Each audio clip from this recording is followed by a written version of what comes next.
اچھا، دعوت اسلامی کا اللہ کا شکر ہے ایک امیج بنا ہوا ہے اللہ پاک کا شکر ہے کہ دعوت اسلامی کے مبلغین یہ بیانات، یا نعت خان بھی یہ بیانات کے پیسے نہیں لیتے، نہ نعت خان ہمارے نعت شریف کے پیسے لیتے ہیں.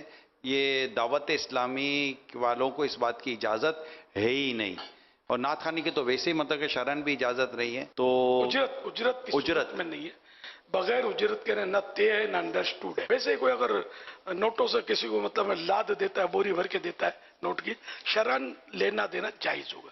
مسئلے کی وضاحت کر دی، لیکن ہمارے ہاں پسند یہی کیا جاتا ہے کہ یہ مبلغین اور نعت خوان یہ لفافے نہ پکڑے، لیکن مطلب ہر فرد کے پیچھے ہم گھومتے نہیں ہیں. مگر پتہ ہونا چاہیے عوام کو کہ دعوت اسلامی کا مزاج کیا ہے، دعوت اسلامی کا پیغام کیا ہے. کوئی لے بھی لیتا ہے تو یہ نہ سمجھے کہ مطلب ہم نے اس کو مطلب کوئی اسپیشل پرمیشن جاری کی ہے کہ یہ مطلب چکر بازی کر رہا ہے، کوئی اس طرح کی.